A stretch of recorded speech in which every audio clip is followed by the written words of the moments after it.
திருவடிகளே திருவடிகளே சரணம். திருவடிகளே சரணம். ஸ்ரீசைலேஷதயாः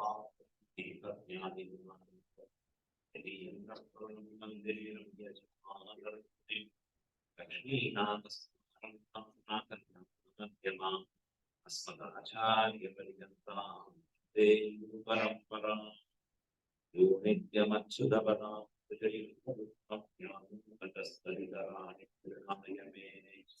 अस्मद्गुरोर्भगवतस्य दयैकसिद्धो रामानुजस्य चरणौ शरणं प्रपद्ये।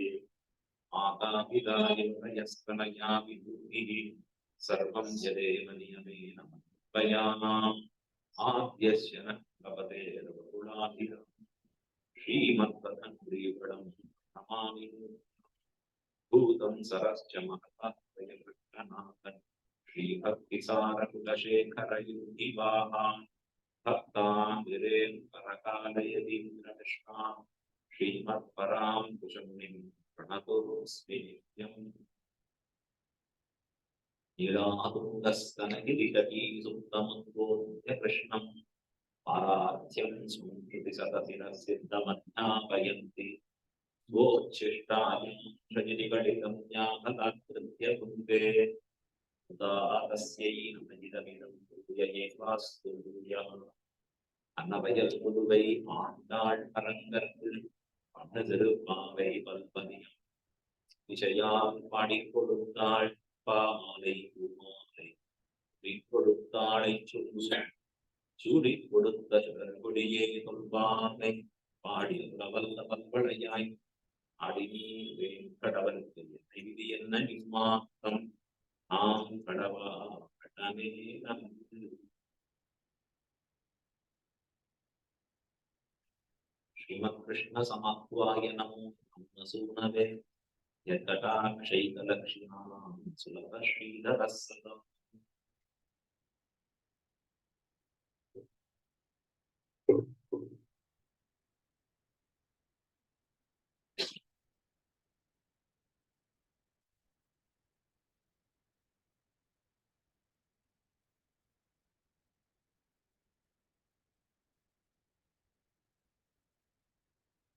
ஸ்ரீரங்கநாதனையே ஆசைப்பட்டு ஸ்ரீரங்கநாதனையே அடைந்து உரிந்த ஆண்டாள். உயர்ந்த விஷயத்தை ஆசைப்பட்டதும் உயர்ந்த விஷயத்தை அடைந்து நிற்பதுமாக ஆண்டாளின் சரித்திரம் நமக்கு காட்டி கொடுக்கிறது. இருக்கிறதுலயே மிக உயர்ந்த விஷயம் அப்படின்னா எதை சொல்றது?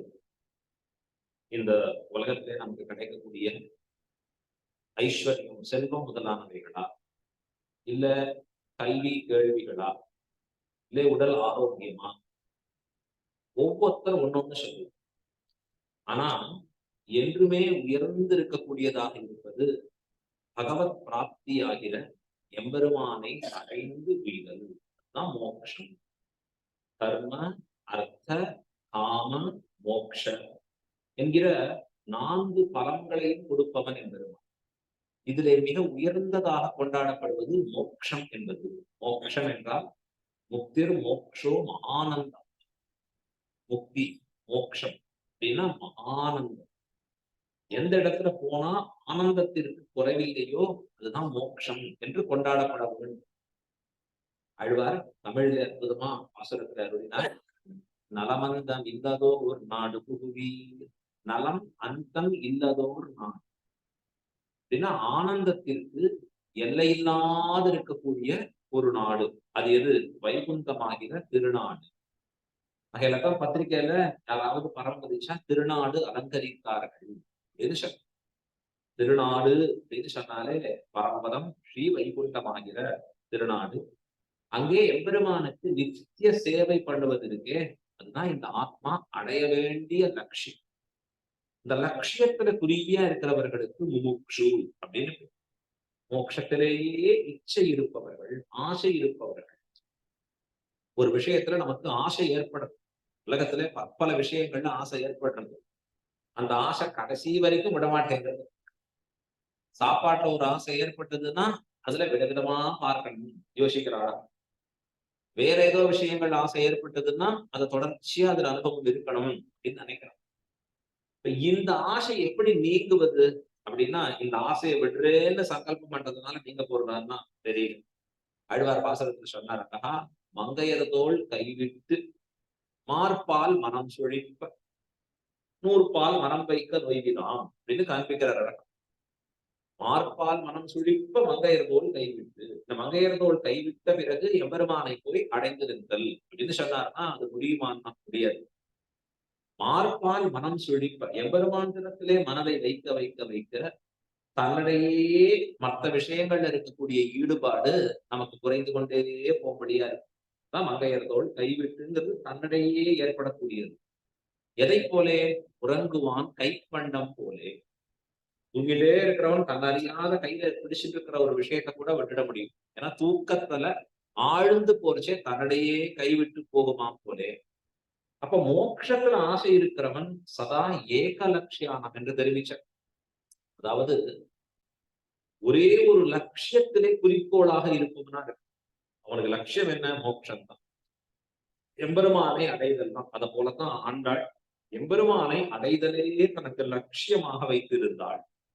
வேற ஒண்ணுத்துல ஆண்டாளுக்கு ஆசை கிடையாது. மற்றதை எதை பத்தியும் இவள் நினைத்து பார்க்கல. அது மட்டும் இல்ல, அந்த எம்பெருமானை அடைவதற்குண்டான வழி என்ன அப்படிங்கிறதையும் தான் அறிந்தவளாக இருந்தாள். முதல்ல அந்த ஆசை எப்படி பண்ணணும்? கனாக்கண்டேன் தோழினா அப்படியே நேரா உருவகப்படுத்தி நின்னா.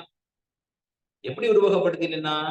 எம்பெருமானோடு தான் சேருவதாக, அவனுக்கும் தனக்கும் ரொம்ப அற்புதமான ஒரு விவாகம் நடப்பதாக கனா கண்டாள். வாரணம் 1000 சூழ வளம் செய்யும் நாரண நம்பி நடக்கின்றார் என்று பூரண பொற்புடம் வைத்து புறமெங்கும் தோரணம் நாட்ட கனாக்கண்டேன் தோழினான். இப்படி தோரணங்களெல்லாம் நாட்டு இருக்கும்படியாக இருக்கிறச்சு அடியேன் கனாக்கண்டேன். கைத்தலம் பற்ற கனாக்கண்டேன் தோழினான். அம்மி விதிக்க கனாக்கண்டேன் தோழினான். தீவலம் செய்ய கனாக்கண்டேன் தோழினான் என்று ஆண்டாள் இப்படி விதவிதமாக கனாக்கண்டாள். எம்பெருமானோடு தான் கூடுவதாக அவனுக்கும் தனக்கும் ஏற்படக்கூடிய விவாகத்தை. அப்ப அந்த லட்சியத்திலே தான் என்றும் ஆசைப்பட்டு அதையே தனக்கு எப்பொழுதும் தாரக போக்கியங்களாக இருந்து வாழ்ந்து நம்மையும் இன்றும் அந்த லட்சியத்திலே வாழ்விப்பவள் ஆண்டாள். இந்த ஆண்டாளுடைய திருப்படிகளுக்கு முதல்ல நாம பல்லாண்டு பாடிக்கொண்டு இன்றைய பாசனம் ரொம்ப முக்கியமான பாசனம் இது. அதாவது நாம ஒரு பாசனம் பின்னாடி இருக்கோம்னு சொல்லியிருக்கேன். 18வது பாசனத்துல நாம இருக்கோம். உந்து மதகளில் என்று வரக்கூடிய பாசனம்.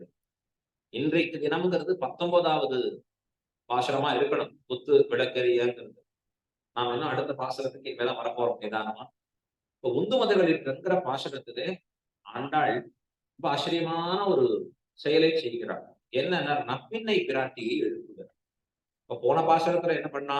17வது பாசனத்துல அப்படின்னா நந்தகோபன், யசோதை, கிருஷ்ணன் அவன் எழுந்திருக்கிறாத பொழுது நம்பிமூத்த பிரானாகிற பலதேவன் இவர்களை எல்லாம் எழுப்பி இதை தாண்டி உவ்வியும் நீயும் உறங்கே, நீயும் உன் தம்பியாக இருக்கக்கூடிய கிருஷ்ணனும் உறங்காதபடி எழுந்திருக்க வேண்டும் என்று பிரார்த்தித்து அந்த பிரார்த்தனை நிறைவேறித்தான்னா ஆண்டாளுக்கு நிறைவேற. எம்பெருமான் அப்பொழுதும் திருக்கண் விழித்து பார்க்கல, எழுதுகள். இப்ப உடனே ஆண்டாள் நாச்சியார் யோசிக்க தொடங்குகிறாள். என்னாச்சு?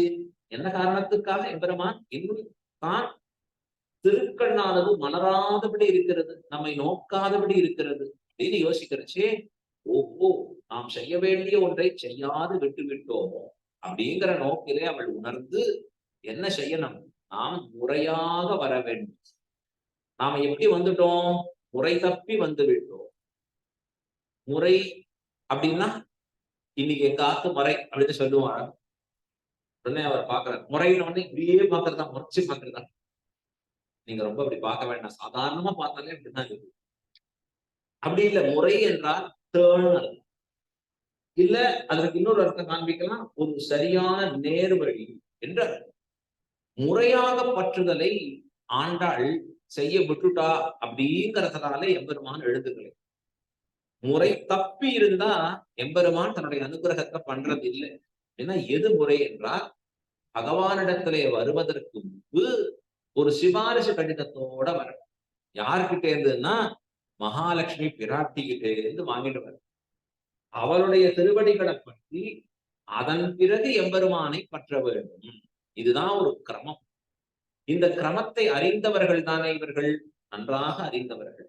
ஆனா ஏன் அந்த கிரமப்படி இவர்கள் இருக்கவில்லை அப்படின்னா, இவர்களுக்கு இருக்கிற அபினிவேஷம். அப்படின்னா பெரிய காதல், பேரவர் காதல்னு சொன்ன ஆழ்வார் தெரிவிக்கிச்சு. காதல் கடல் புறைய விளைவித்த மிக உயரியதாக ஏற்பட்டிருக்கக்கூடிய அந்த ஆறாத காதலே என்ன செய்யணும்னு தெரியாத வந்து இங்க பற்றி கிடக்கிறார்கள். ஆனா எம்பெருமான் அப்பொழுது தான் உறக்கத்திலிருந்து எழுந்து கொள்ள ஏன் இவர்கள் முறையறிந்து பற்றி வரணும். இப்ப யார பற்றணும்? பிராட்டியை பற்றி விட்டு தான் இங்கு வர வேண்டும். முறை தெரிந்தும் பண்ணாத அபினிவேசத்தால இருந்தாலே அது எம்பெருமானுக்கு அது எப்படி எம்பெருமான் இந்த எம்பெருமான் அதை ஏற்று கொண்டானான்னு சொன்னா இவர்களை சரியான வழியில் திருத்தி பணிகொள்கிறான் எம்பெருமான். முறைப்படி வந்த பிறகு எழுதுகிறேன் அப்படின்னு எம்பெருமான் நிற்கிறார். ஆச்சாரியர்கள் இங்க ஒரு உயர்ந்த அர்த்தத்தை விசாரித்து நமக்கு நிர்ணயம் பண்றார். எப்பொழுதும் எம்பெருமானை பற்றுகிற பொழுது விராட்டி புருஷகாரமாகத்தான் பற்ற வேண்டும். ஸ்ரீவைஷ்ணவ சம்பிரதாயத்துல அதுதான் ஒரு தன்னேற்றம். ஆழ்வார் ரொம்ப ஆச்சரியமா கருணாகதி பண்றார் திருவேங்கரமடையானுடைய திருவடிகள்ல. இப்ப பண்றச்சே அகலகில்லேன் இறையும் என்று அலர்மேல் மங்கை உரை மார்பா நிகரில் புகழாய் உலகம் மூன்றுடையாய் என்னை ஆழ்வானே நிகரில் அமரர் முனிக்கணங்கள் விரும்பும் திருவேங்கடத்தானே புகழமில்லா வழியே நடிக்கீழ் அமர்ந்து புகுந்தேனே என்று எம்பெருமான் திருவடி கீழ் சரணாகதி பண்ணார். எப்படி பண்ணினார்னார், அகலகில்லே இறையும் என்று அலர்மேல் மங்கை என்று விராட்டிய புருஷகாரமாக பற்றினா எம்பெருமானிடத்திலே விராட்டிய புருஷகாரமாக பற்றுதல் என்றால் அவள் திருவடியை முந்துர பற்றி அவளுடைய சிபாரிசு பெற்று எம்பெருமானிடத்திலே சென்று சேர வேண்டும். அப்படி பண்ணாத எம்பெருமானிடத்துல மட்டும் போய் நின்னா அது பலிக்காது. இல்ல பிராட்டி கிட்ட மட்டும் இருக்கேன் அப்படின்னா அதுவும் பலிக்காது. இது எங்க பார்க்கலாம் நாம அப்படின்னா ரொம்ப ஆச்சரியமா தெரிவித்து காண்பிக்கிறார்கள். காக்கத்தை பார்த்தா தெரியுது, ராவணனை பார்த்தா தெரியுது, சூர்பனகையை பார்த்தா தெரியுது. நல்ல உதாரணம் என்றால் விபீஷணனை பார்த்தால் முறையறிந்து பற்றுதல் எப்படின்னு தெரியுது அப்படின்னு ஆச்சாரியர்கள் அழகா சொல்லி காண்பித்தார்கள். யாரெல்லாம் முறை தப்பி பற்றினார்கள்? காகம், ராவணன் இவர்கள்லாம் முறை தப்பி பற்றினார்கள் எம்பெருமானை. சூர்பனகை, சூர்பனக பெருமாளிடத்துல இருக்கக்கூடிய காதல். ஏன் எம்பெருமான் ரூபத்திலேயே எல்லாரையும் அப்படியே தன் வசப்படுத்தக்கூடிய ராமன்னா என்ன பேரு? ரமயதீதி ராமா ரூபௌதாரிய புலைப்பூசாம் திருஷ்டி சித்தாபகாரியம். நம்முடைய மனசை தன் பக்கத்துல அப்படியே ஈர்த்து விடுவான் என்பது அழ்வார் ஒரு பாசனத்தை தெரிவிக்கார். அவர் திருக்குறுங்குடி நம்பிய கண்டார். கண்ட பிறகு ஆழ்வார் என்ன சொன்னாருன்னா, போச்சுமோ என் நெஞ்சு என்கிட்ட இல்ல அந்த பொழுது அவரன் அன்னை மீறி என்னை முடியாது, என்ன கோச்சுக்காதீங்க, நான் என்ன பண்றது? திருக்குறுங்குடி நம்பி அவ்வளவு அழகா இருக்கு, அவர் பக்கத்துல என் நெஞ்சு ஓடி போய் நிற்கிறது, நான் என்ன பண்ணுவேன்? அது போல பகவானை ஒரு முறை பார்த்தா பெருமாள் ஸ்ரீ ராமச்சந்திரமூர்த்தியை ஒரு தடவை சேவிச்சா அவருடைய அழகிலே தன்னடையே மயங்கி நிற்பவர்கள். சூர்பனகைக்கு பெருமாளை பார்த்த உடனே இவரை அடைய வேணுங்கிற ஆசை, தான் அப்பதான் ஒரு அழகான பெண் பிள்ளையாக உருக்கொள்கிறாள். புறமான முகமா இருக்கிறவள் அழகான பெண் பிள்ளையா மாறி எம்பெருமானிடத்துல நேரா கேட்கிறா போய். இப்ப எம்பெருமான் ஆனவன் சொல்றான் அழகா, இல்லம்மா ஏற்கனவே கல்யாணம் ஆனவன், விவாகம் ஆயிடுச்சு, பத்னி அங்க இருக்கா, நான் இன்னொருத்திய கரம் பிடிக்க முடியாது, அவள் விடுறா போல இல்லை, இதெல்லாம் முடியாது, உமத்தான் பிடிச்சிட்டு. அப்ப எம்பெருமான் ரொம்ப அழகா சொல்லி காண்பிக்கிறார். விளையாட்டா விளையாடுறார் எம்பெருமான். இந்த பாரு என் தம்பி இருக்கான் பாரு, எனக்கு காட்டிலும் அழகானவன் அவன், அவனுக்கு மனைவி இங்க இல்ல, அதனால நீ அவனை பிடிச்சிக்கலாம் தான். இவளுக்கு ஏற்படுகிற காவ வெளியில அங்க போய் நிற்கிறான், நீ என்ன கல்யாணம் பண்ணிக்கிறியா அப்படின்னு கேட்கிறாள்.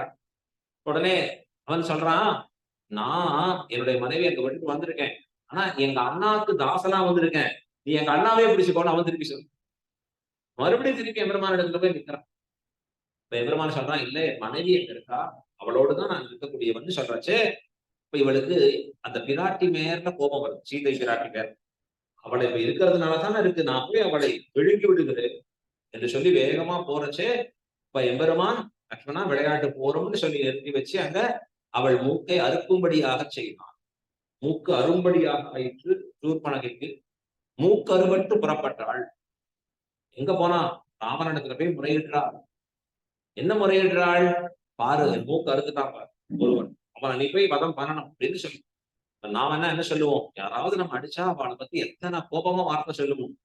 இவள் என்ன சொல்றாருன்னா எம்பெருமானை பத்தி வர்ணிக்கிறார். கருணோ ரூபசம்பன்னோ சுகுமாரோ மகாபலோ, ரொம்ப அழகானவாளா இருப்பா.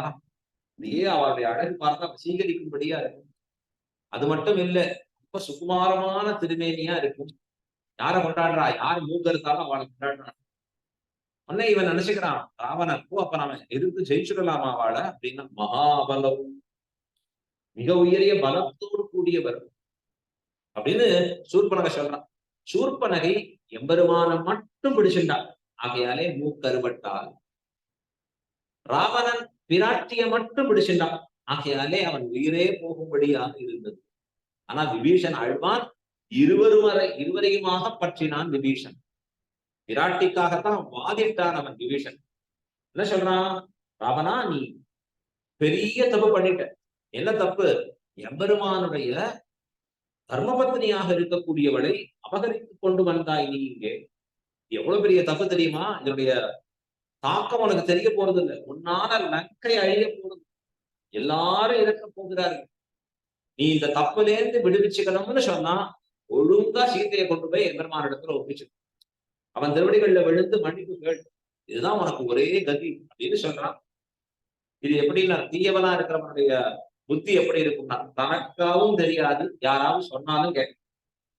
ராவணன் நீ என்ன சொல்றது, நான் கேட்கிறா போல இல்லை அப்படின்னு சொல்றச்சே, விபீஷணன் அப்ப புறப்பட்டு வந்துடுறான், எம்பெருமானை சரணமாக பற்று. இப்ப பிராட்டி சிரத்திலே அவனுக்கு ஒரு பரிவு இருக்கு. அவள் திருவடியை சரணமாக பற்றியே தான் அவன் இங்கே வந்ததாக கொள்ள வேணும். ஆகையால விபீஷணன் பிராட்டியை பற்றி கொண்டு பெருமானிடத்திலே வந்து தஞ்சம் புகுந்தான். ஆகையால என்னாச்சுன்னா அவன் வாழ்ந்து போனான். விபீஷணனுக்கு வாழ்ச்சி உண்டாயிடுச்சு. பெருமாள் விபீஷணன் அங்கீகரித்த உடனே முதல்ல என்ன பண்றாருன்னா, விபீஷணா உனக்கு லங்கைக்கு உண்டான அரசனாக இப்பொழுது பட்டம் சூட்டுகிறேன். லங்கை எங்க இருக்குன்னு தெரியாது, லங்கைக்கு பக்கத்திலேயே போன பெருமாள் இன்னும் ராவணனையும் பார்க்கல, சண்டையிடல, யுத்தம் பண்றதுக்கு முன்னாடி அவன் பலம் என்னன்னு தெரிஞ்சுக்கல. ஆனா என்ன பண்ணிட்ட, உனக்கு இப்ப லங்கா பட்டாபிஷேகம் பண்ணிடும், நீதான் அரசு அப்படின்னு ஆக்கிட்டாரு. என்ன ஆச்சரியம், விபீஷணனுக்கு அவன் வந்த உடனேயே லங்கையை பரிசாக கொடுத்தார் என்பதுமா. விபீஷணன் வாழ்ந்து போனான். ஏன், பிராட்டியை பற்றி கொண்டு எம்பெருமானிடத்திலே வந்தபடியால். இப்ப சிவைஷ்ணவர்கள் எப்படி இருக்கணும் அப்படின்னா, பிராட்டி மூலமாகத்தான் எம்பெருமானிடத்திலே போக வேண்டும். இதுதான் நம்முடைய ஆச்சாரியர்கள் நமக்கு காட்டி கொடுத்த கிரமம். சுவாமி ராமானுஜர் நம்முடைய கத்தியத்திரயத்துல, சரணாகதி கத்தியத்துல பெருமாளை சரணமாக பற்றுகிறது. சரண்ய சரண்யாம் அனன்ய சரணா சரணமகம் பிரபத்தியே. பெருமானே திருவடியே கொஞ்சம்னு பற்றுகிற பொழுது நேர அவர் திருவடியை பற்றினாரான்னா இல்ல, பிராட்டி மூலமாகத்தான் பற்றுகிறார். பகவன் நாராயண அபிமத அனுரூப ஸ்வரூப ரூப குண விபவைஸ்வரியன்னு சொல்லி அகில ஜெகன்மாதரம் அஸ்மன் மாதர் என்று பிராட்டிய வர்ணித்து, அசரண்ய சரண்யாம் அனன்ய சரணா சரணமகம் பிரபத்தியே. அம்மா உன் திருவடிதான் எனக்கு தஞ்சம் அப்படின்னு அவளை புருஷகாரமாக பற்றி அவள் மூலமாக எம்பெருமானை பற்றுகிறார். அத போலத்தான் ஆண்டாள் இப்பொழுது உணர்கிறாள். என்ன உணர்கிறாள், ஏன் கிருஷ்ணன் இன்னும் உணராமல் இருக்கான்னா ஒரு காரணம் இருக்கு. எம்பெருமான் எதை செய்கிற பொழுதும் ஒரு காரணம் இருக்கிறது. நமக்கு அந்த காரணம் புரியாம இருக்கு. சட்டுன்னு நமக்கு ஒண்ணு தோணலாம். முதல் பாக்குற பெரிய பூசணிக்காய் பார்த்தா அழகா கீழே இருக்கும்படியா இருக்கு. ஒரு பூசணிக்காய் பார்க்கச்சே ஒரு செடியில இருந்து அப்படியே வருது அழகா. அவர் யோசிக்கிறார், இந்த பூசணிக்காயை ஏன் நான் படைச்சிருந்தேன்னா மேல படைச்சிருப்பேன் அழகா, பெரிய மேலேந்து தொங்கி இருக்கும்படியா படைச்சிருந்தானா எவ்வளவு அழகா இருந்திருக்கும், பாக்குறதுக்கும் அற்புதமா இருந்திருக்குமே அப்படின்னு யோசிச்சார். அந்த சமயத்துல அவர் போகிற போக்குல பக்கத்துல ஒரு தேங்காய் வந்து விழுந்தது, கொட்டு உரசி கொஞ்சம் விழுந்தது, அவ்வளவுதான். ஒழுக்க விழுந்ததுன்னா வேற. அப்ப அவர் யோசிச்ச, இந்த தேங்காய்கள் பூசணி இருந்ததுன்னா என்ன இருக்குன்னு யோசிச்சாரு. அவ்வளவுதான். இல்ல வேலை எம்பெருமான் பண்ணது கூட நமக்கு உபகாரம். எதனுடைய தாற்பயத்தை நாம் அறிகிறோம் அப்படிங்கிறது நமக்கு தெரியாது. ஆனா தாற்பயத்தை அறிந்தவனான பகவான் எதை எப்படி செய்யணுங்கிற ஒரு கிரமத்தை நமக்கு ஒதுக்கி கொடுக்கும். அதை மீறி பண்றச்சே இழப்பு நமக்கு தான். அந்த கிரமத்துல பண்றச்சே பலன் கிடைக்கிறது நமக்கு தான். இப்ப அதை உணர வேண்டும். நாம எம்பெருமான் வைத்திருக்கிற கிரமம், ஆச்சாரியர்கள் நமக்கு காண்பிச்சு கொடுத்திருக்கிற கிரமம். இப்ப பிராட்டியை புருஷகாரமாக பற்றி அவளுடைய சிபாரிசை பெற்று எம்பெருமானிடத்திலே சென்று தஞ்சமாக பற்றுவது. ஓ, நாம் அதை பண்ணலையே இருக்கிறதை உணர்ந்தாள் ஆண்டாள். அப்ப எம்பெருமான் எதையோ பண்ணாம இருக்கான்னா ஒரு காரணம் இருக்கு. திடீர்கரத்தை நாம் உணர்ந்து நிற்க வேண்டும். சரி, இப்ப உணர்ந்தாயிருக்கு, என்ன பண்ணணும்? கிருஷ்ணாவதாரத்திலே பிரதான மகிழ்ச்சியா இருக்கக்கூடியவள் யாரு? நப்பின்னை பிராட்டி இருக்கு. இந்த நப்பின்னை பிராட்டியை தான் ஆண்டாள் இந்த பாசுரத்திலே தஞ்சமாக பற்றுகிறாள். நப்பின்னை நங்காய் இதுவே உயிரடாய் அப்படின்னு நப்பின்னை நங்காயை பற்றி தொடர்ந்து பாசுரங்கள் இருக்கு, அழகா காண்பிக்கிறச்சே. நந்தகோபாலன் மருமகளே நப்பின்னாய் அப்படின்னு இந்த பாசுரத்திலே உந்து மதகளை இந்த பாசுரத்திலே ஆண்டாள் இவளை எழுப்பி இவள் மூலமாக நாம் கிருஷ்ணனிடத்திலே சென்று மறுபடியும் அவனை எழுப்போம் அப்படிங்கிறத காண்பிக்கிறார். மகாலட்சுமியினுடைய திருவடியை தஞ்சமாக பற்றி அவளுடைய சிபாரிசின் மூலமாக எம்பெருமானிடத்தில் செல்வது இருக்கே, அதுதான் நமக்கு உண்மையான சரணாகதியாக உயர்ந்த பலனை நமக்கு கொடுக்க வல்லதாக இருக்கக்கூடியது. அதை இந்த பாசுரத்தை ஆண்டாள் காண்பித்து இருக்கிறார். எல்லாருமா சேர்ந்து இந்த பாசுரத்தை ஒரு முறை அனுசந்தானம் பண்ணி நிற்போம். 18வது பாசுரம் நாம் பார்ப்பதில்லை. உந்து மதகளித்தன் ஓடாத தோல்வலியன் நந்தகோபாலன் மருமகளே நப்பின்னாய் தம் கமழும் குழலி கடைகிறவாய்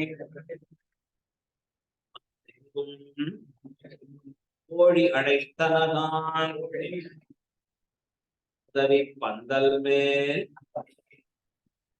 பல்கால் குயிலினங்கள் கூகினகான் தார் விரடி மைத்துனன் பேர் பாட தாமரை கையால் சீரார் வளையொழிப்ப வந்து நிறவாய் விழுந்தேலோர் எப்பாவான்.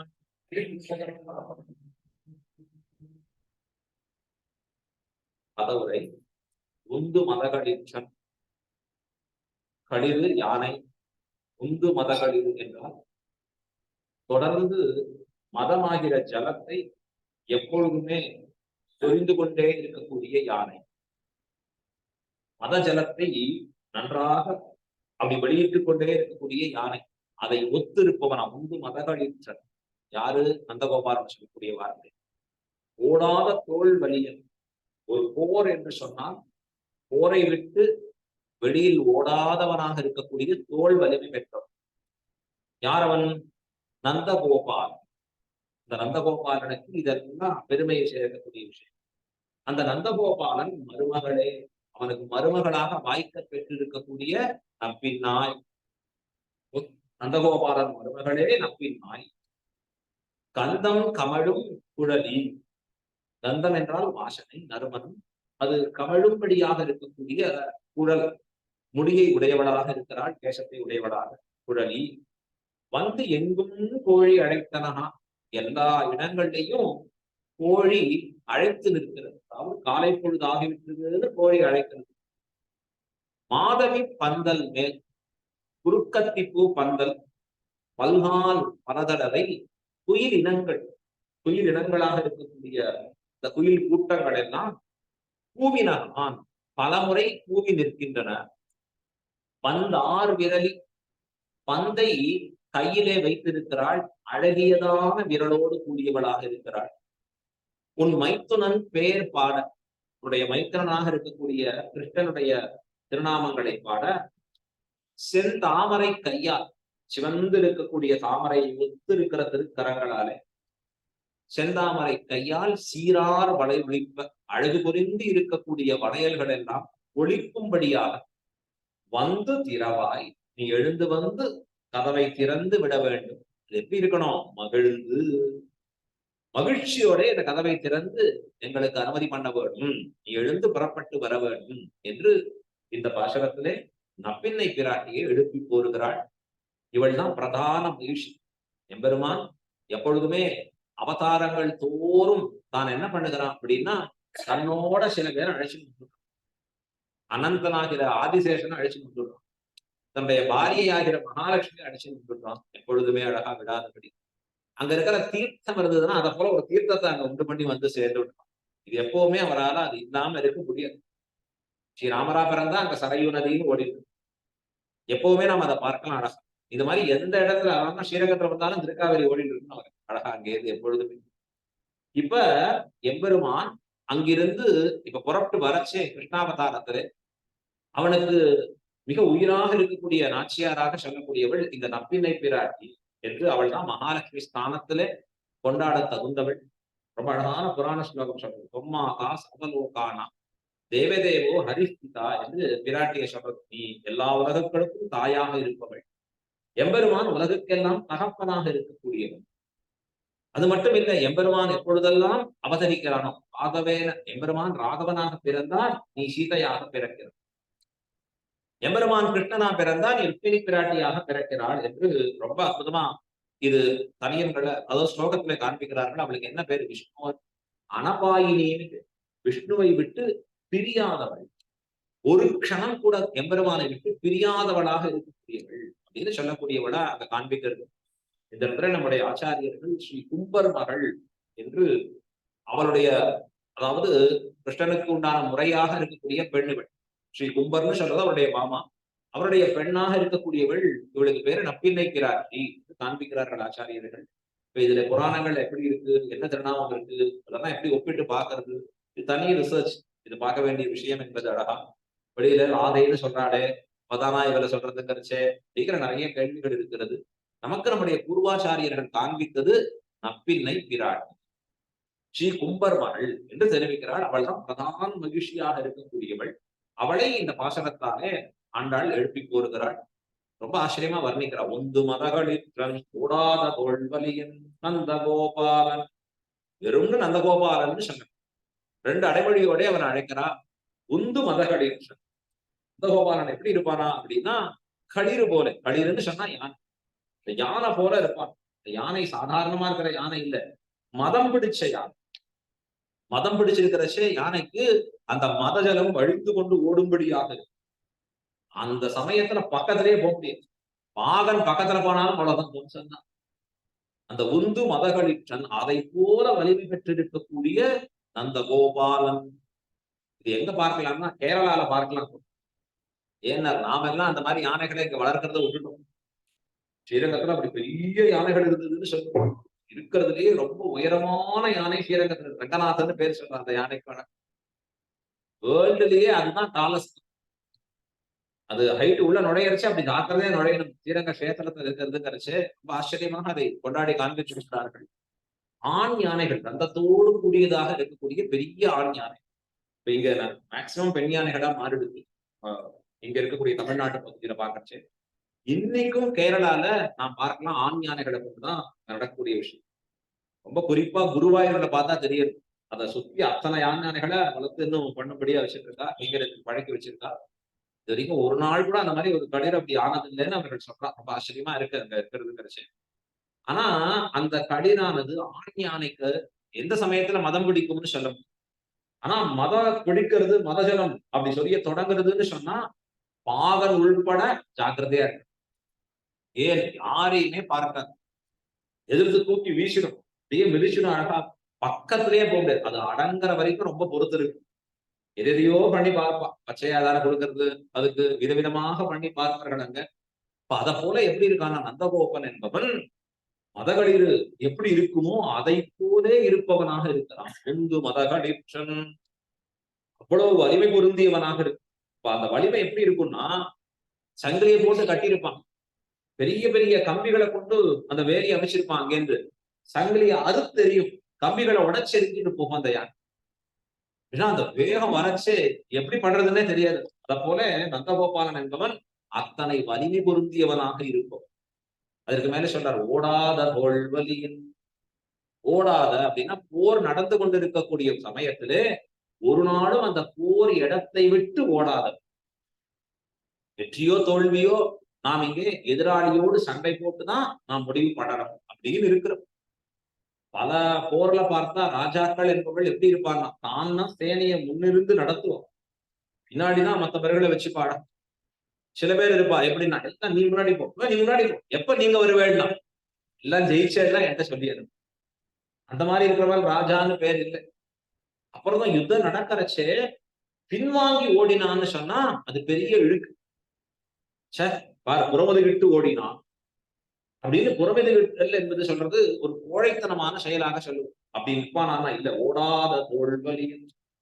ஒரு நாளும் போர் புரிய சமயத்திலே ஓடாத போர், அந்த போர்க்களத்தை விட்டு ஓடாத தோல் வலிமை பெற்றோம். இன்னொரு அர்த்தமும் தெரிவிக்கிறார். ஓடாத என்பதற்கு நடையாடாத, இப்படிப்பட்ட தோல் வலிமை இந்த உலகத்திலே வேற எங்குமே இல்லை.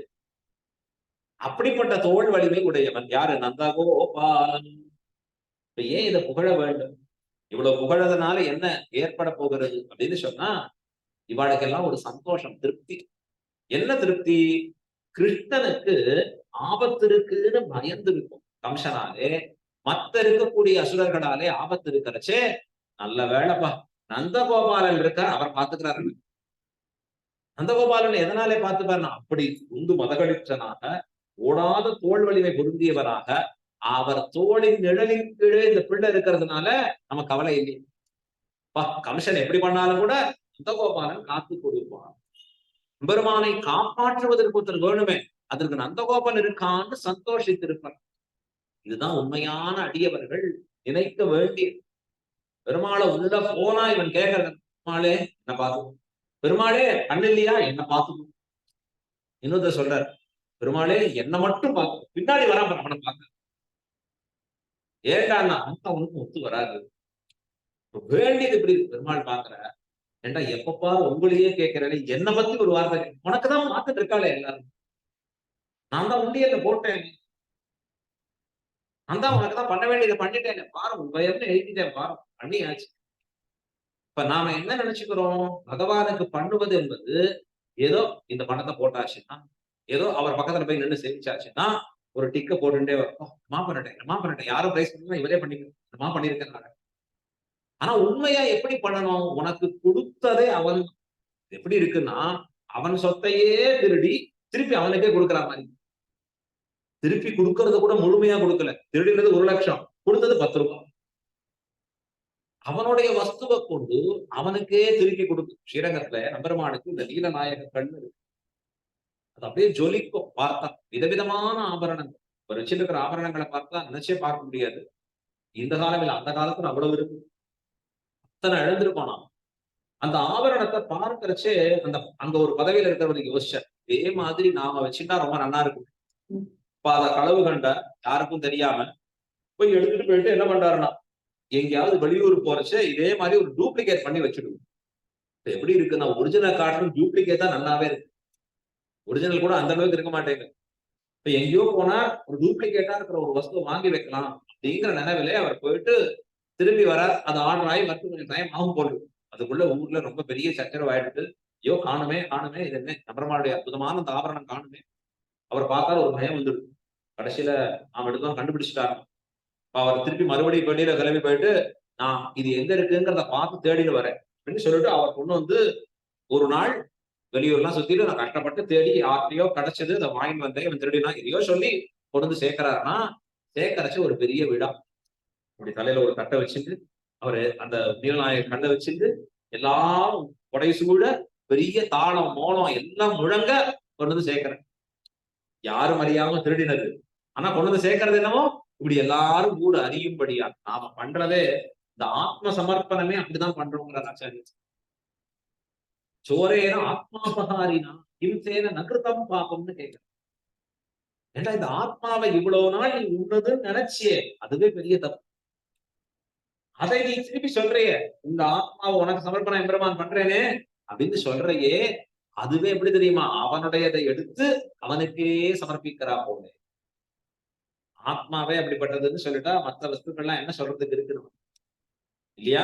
இப்ப எம்பெருமானை என்ன நினைக்க வேண்டும் அடியவர்கள்னு சொன்னா, அவனுக்கு நாம் என் செய்வோம். ஏன்னா நாமே அவனுடையவர்கள். அப்படின்னு நினைக்கிறச்சு அவருக்கு என்ன பண்ணணும், அவருக்கு என்ன பண்ணணும் இப்படின்னு யோசித்துக் கொண்டிருக்கும். அடியவர்களாக ஆவதற்கு முன்பு எனக்கு என்ன பண்ணிக்கணும், எனக்கு என்ன பண்ணிக்கணும் இப்படின்னு யோசிச்சுட்டு நமக்கு நாமே டெஸ்ட் வச்சுக்கலாம். அடியவர் ஆயிருக்கோமா, ஆகலையா? இப்ப உதாரணம் நம்ம சொல்றேன் பாருங்களேன். ஒரு ரத்தினத்தை வாங்கி வைக்கணும் நம்ம வீட்டுல. ரத்தினத்துக்கு ஸ்பெண்ட் பண்றார் ஒரு 5 லட்சம் 10 லட்சம். விலையெல்லாம் அவ்வளவு தெரியல. இருக்கிறவாட்ட தான் கேட்டு 5 லட்சமோ 10 லட்சமோ கொடுத்து வாங்கி ரத்தினத்தை வச்சுக்க. வச்ச உடனே என்ன பண்றாருன்னா, எங்க வைக்கிறது சுவாமினார்? இல்ல அது ஒரு பெரிய லாக்கர் வாங்கி வைக்கணும். இரும்பு லாக்கர் அது 50,000 ரூபாய் ஆகும். 50,000 இதெல்லாம் ஸ்பெண்ட் பண்ண மாட்டேன். இது மரத்திலேயே கொண்டு வச்சிருக்கேன் எங்க ஆத்துல. அதிலேயே வச்சுக்கிறேன். அப்படி யாராவது தப்பி தவறி வைப்போமா? சுவாமி 5 லட்சம் 10 லட்சம் கொடுத்து வாங்குறோம்னா பாதுகாப்பா இருக்கு. பாதுகாப்பு பெட்டகத்துலதான் வைக்கணும். ஏன்னா ரத்னம் பாதுகாக்கப்படணும். இந்த 10 லட்சத்துக்கு ஒரு சேஃப்டி வேணாமா?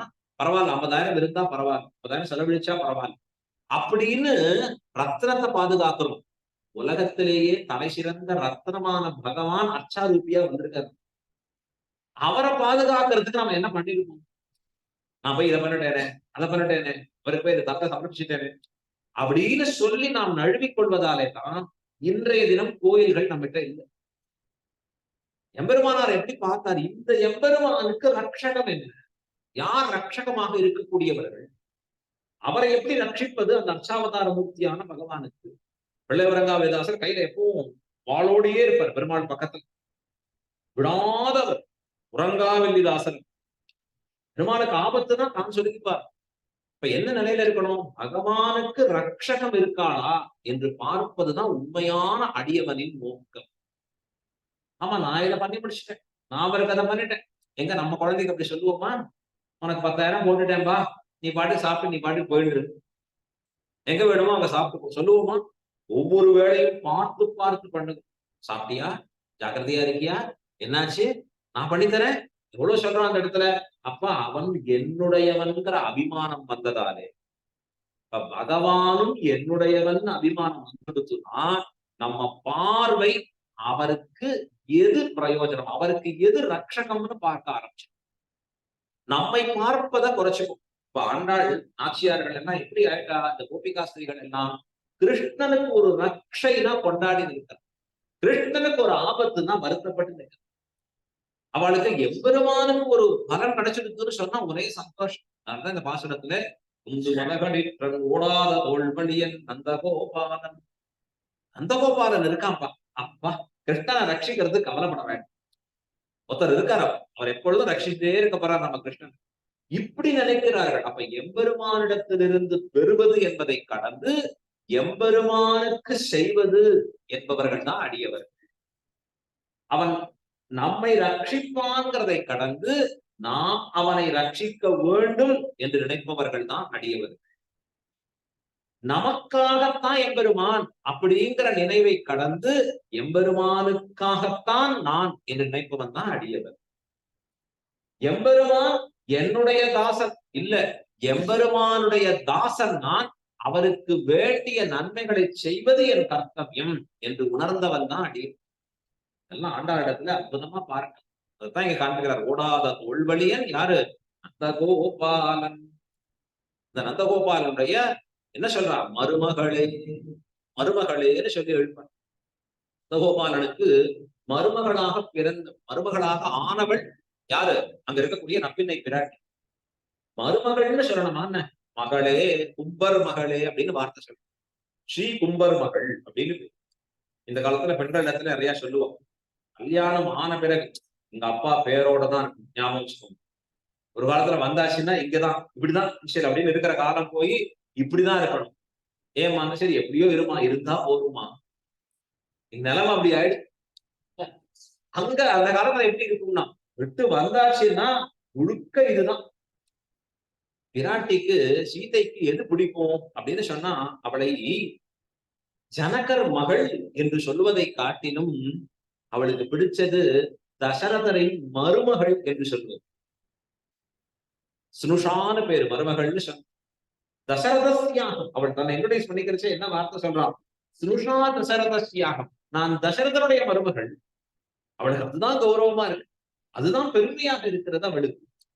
ஏன்னா புகுந்த வீடே அவளுக்கு எல்லாமாக கொண்டிருக்கிறாள் பிராட்டி. விராட்டிட்டேந்து கடைபிடிக்க வேண்டிய ஒரு விஷயம். ஆனா கஷ்டப்பட்டாலும் முடியாத விஷயம். எப்ப கல்யாணமாகி கரம் பிடித்தாலோ தசரத சக்கரவர்த்திய, அதை போல சக்கரவர்த்தி, அதாவது தசரத சக்கரவர்த்தி குமாரனான ராமபிரானை அந்த தசரத சக்கரவர்த்தியுடைய அரண்மனைக்கு நுழைந்தாலோ ஒரு நாள் கூட தன்னுடைய ஊரான ஜனகன் இருக்கக்கூடிய மிதிலைக்கு சென்றால் என்கிற சரித்திரமே இல்லை. ஏற்கனவே சொன்ன இதான் முடியாத விஷயம். ஒரு நாள் போயிட்டு வந்தா, அங்க இருந்தா பார்த்தா அப்படிங்கிறதே எப்பொழுது இந்த அகத்துக்குள்ளே புத்தாளோ அப்பொழுதே அவள் எல்லாம் நமக்கு இதுவே என்று ஆகியிருந்தால், இதைத்தான் சாஸ்திரமும் நமக்கு சொல்லி கொடுக்கிறது. அத போல நப்பின்னை மருமகள், அதாவது நப்பின்னை என்பவள் மகள், உம்பர் மகள்னு சொல்றதை காட்டும் எது பிடிக்கிறது அவளுக்கு? மருமகள். இவருக்கு தான் மருமகளாக இருப்பது. ஏன்னா அப்படியும் பாத்துக்கிறமான அதையும் கொண்டாடும்படியா இருக்கு.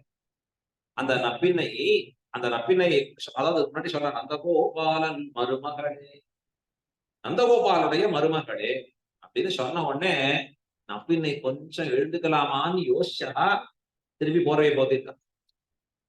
ஏன்னா நந்தகோபாலன் மருமகள் ஊர்ல இருக்கிற 5 லட்சம் பேரும் தான் என்னையா கூப்பிட்டா, இத்தனை பேர் யாரெல்லாம் மருமகள் இல்ல அவருக்கு.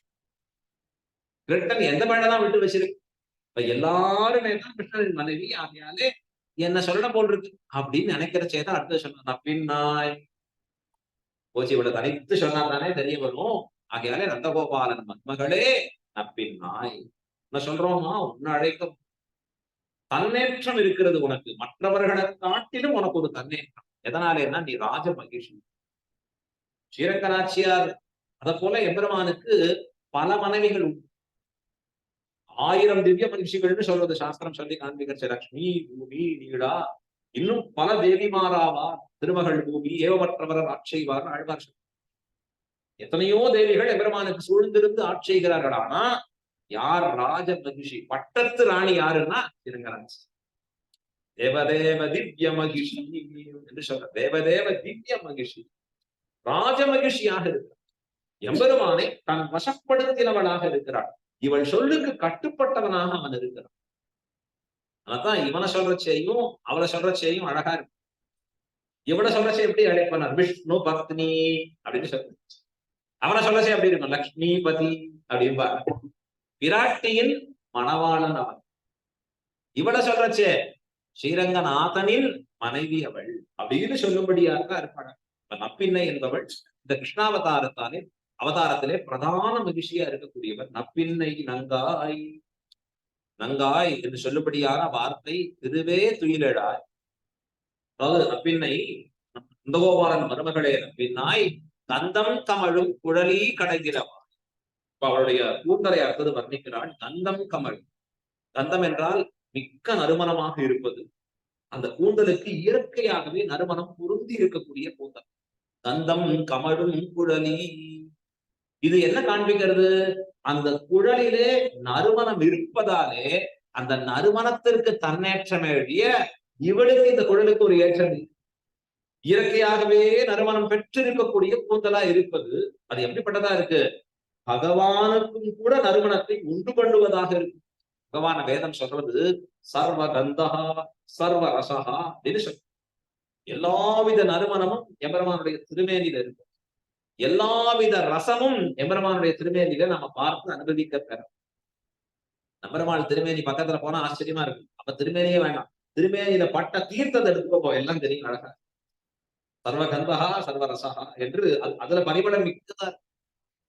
அதுபோல நம்பெருமாள் திருவீதி எழுந்தருளினார் அப்படின்னு சொன்னாலே அந்த கந்தமும் பரிமளமும் அடுத்த நாள் வரைக்கும் இருக்குமா? ஆச்சாரியர்கள் சொல்லுவா கோயில் சாந்து அப்படின்னு சொல்லுவோம். கோயில் சாந்து அப்படின்னா 8 18 குளிகைக்கு வரக்கூடிய கோயில் சாந்து. ஸ்ரீரங்கத்துல நம்பெருமாளுக்கு சாத்தி இருக்கக்கூடிய சந்தனமோ மற்றவைகளோ நம்ம வஸ்திரத்துல பட்டதுன்னு சொன்னா அந்த வாசனை எப்படி இருக்கும்னா 8 10 குளிகை வரைக்கும், 8 தடவை 10 தடவை குளிச்சாலும் அந்த வாசனை போகாது, தொடர்ந்து இருக்குமா அப்படி.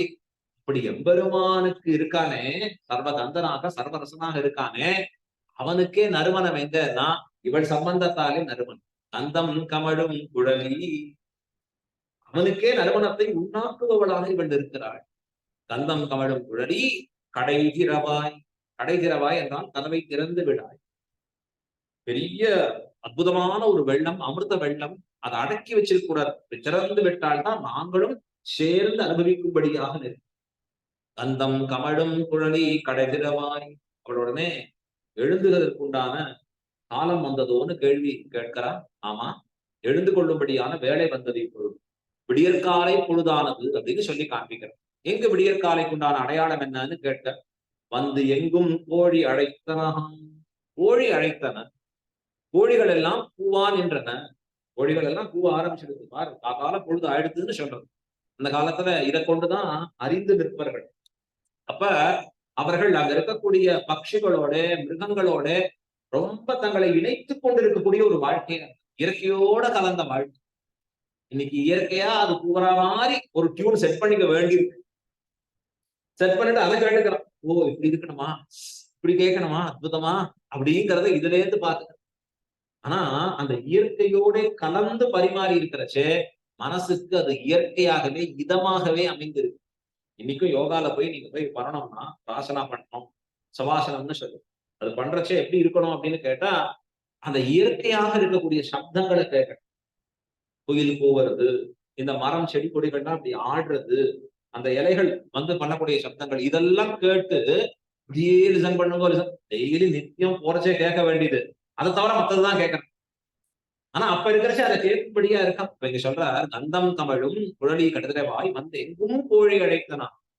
கோழி எல்லா இடத்திலேயும் அழைத்து நிற்கின்றன. அப்ப சொல்றா, கோழி கூவா நின்றனன்னு சொன்னா விழித்த கோழிகள் கூவின, இன்னும் ஜாம கோழி கூவல. அதுன்னு தூங்கிதான் இருக்கு. ஜாம கோழி எழுந்து கூவினாதான் ஆமா காலை பொழுது ஆனது அப்படின்னு சொல்லும்படியா இருக்கு. ஏற்கனவே நான் உங்களுக்கு சொல்லியிருக்கேன். கிருஷ்ணன் என்ன பண்ணுவான், எல்லா பெண் பிள்ளைகள்கிட்டையும் போறச்சேயே அவன் ஒரு ஐடியாவோட தான் போவாங்க.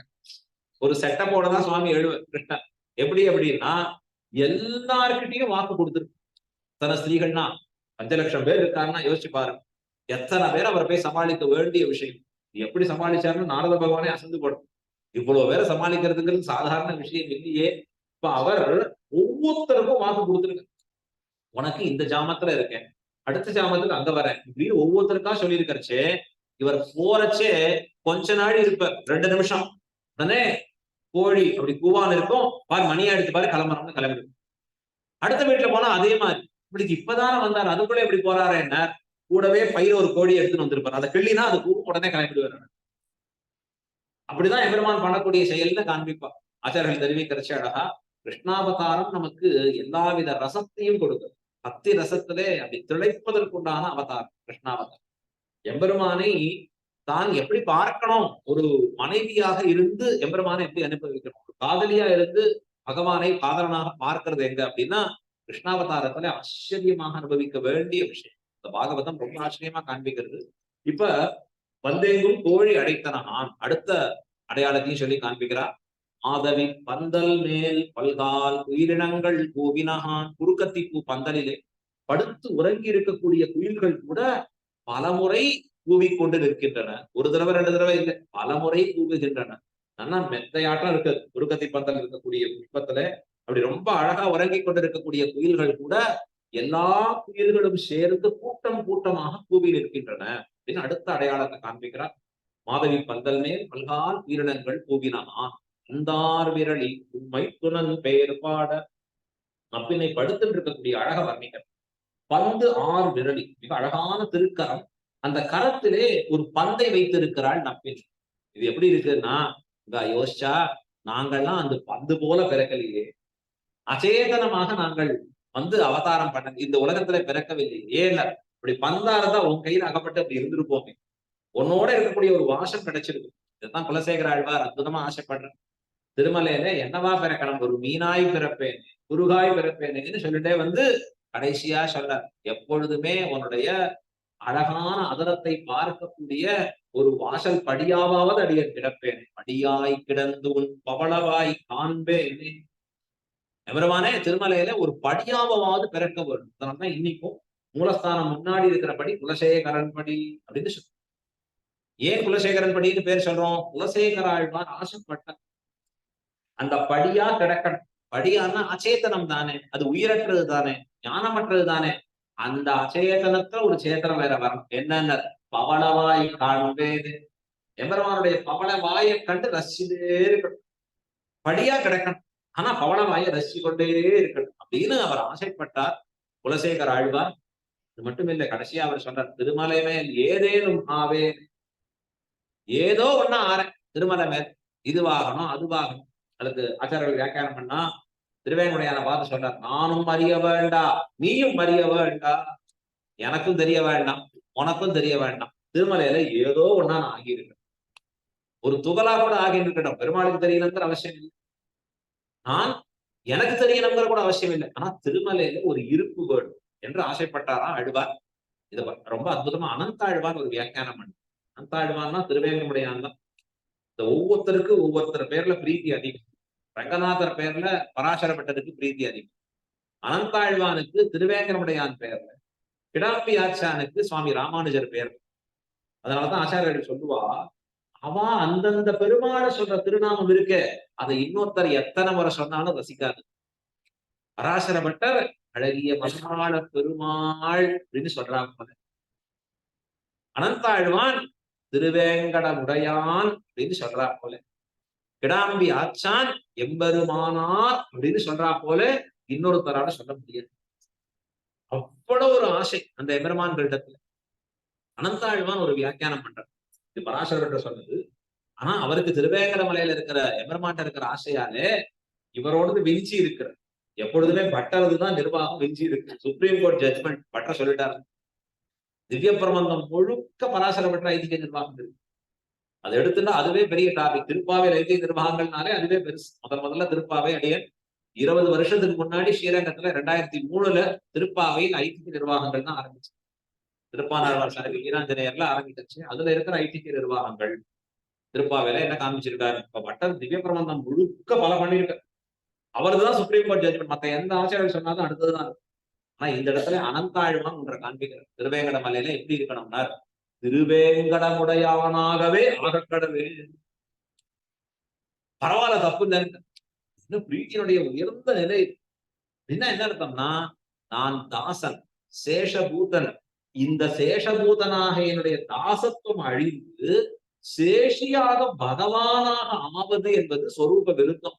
அப்படி இருந்தாலும் பரவாயில்ல, திருமலையில ஒரு வாசம் போயிடும் அப்படிங்கிறத அனந்தாழ்வான் அங்க காண்பித்து இருக்கிறார். அப்படிங்கிறத அங்க செஞ்சு காண்பிக்கிறாரா. அங்கிருந்து இந்த இடத்துல வந்தெங்கும் கோழி அடைத்தனான், மாதவி பந்தல் மேல் மிகால் திருநங்கள் கூறினான், பந்தார் விரலி, உன் கையில பந்தா இல்லையே, நாங்கள் இப்படி அச்சேத்தனம் ஆயிட்டோமே. புறத்தாழ்வான் எப்படி ஒரு ஊமையாக பிறக்கவில்லை அப்படின்னு ஆசைப்பட்டாரோ, அத போல இந்த இடத்துல பந்தார் விரலி, குமார் விரலி, அழகான கண்களிலே கையில பந்து வச்சிருக்கு. அப்படின்னா இந்த கையில பந்தும் இந்த கையில எம்பெருமானையும் வச்சிருக்கு. பந்து விளையாடினார் ரெண்டு பேரும். எம்பெருமான் தோற்று விட்டார்.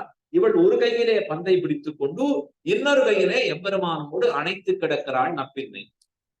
எப்படி காண்பிக்கிற ஆச்சாரியர்கள் அப்படின்னா, ஒரு கையிலே நாரம், இன்னொரு கையிலே நாராயணன், ஒரு கையிலே விபூதி, ஒரு கையிலே விபூதிமான்.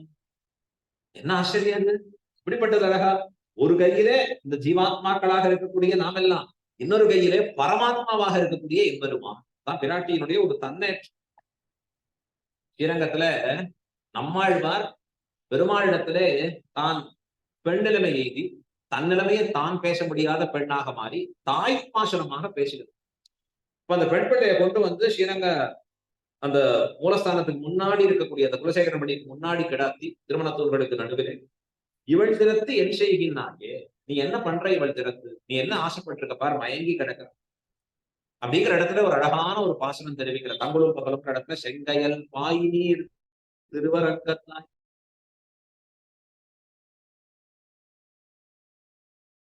கயலானது, கயல்னா நீர், காவேரியில துள்ளி குதிச்சு ஓடுறது. அது நல்லா இருக்குது. ஏன் இவள் சொல்லணும்னா, நீ சிருஷ்டித்த பதார்த்தங்கள்ல ஒன்று தீர்த்தம் ஜலம். நாராயணங்க சப்தத்திற்கு மனுஸ்மிருதியில நாரம் என்றால் தீர்த்தம், தண்ணீர் என்கிற ஒரு பொருளும் காட்டப்படுகிறது. அதுவும் ஒரு அர்த்தம். பல மரங்கள் சொன்னா எல்லா பொருட்களையும் சேர்ப்பதாக இருப்பது. அதற்கு அயனமாக இருப்பவன், இருப்பிடமாக இருப்பவன் தான் நாராயணன் அப்படின்னு பேர் எம்பெருமான். இப்ப எம்பெருமானாலே படைக்கப்பட்ட ஒரு பொருள் எது? காவேரி ஆகிற தீர்த்தம். அந்த ஜலத்தை கண்ணீரை பற்றிய ஒரு மீன் வாழ்ந்து போனது, நாராயணனை பற்றி இவள் கீழே கிடக்கிறாளே. நீரை பற்றினவள் வாழ்ந்துட்டா, நாராயணனாகிற உன்னை பற்றினவள் கீழே கிடக்கிறாளே.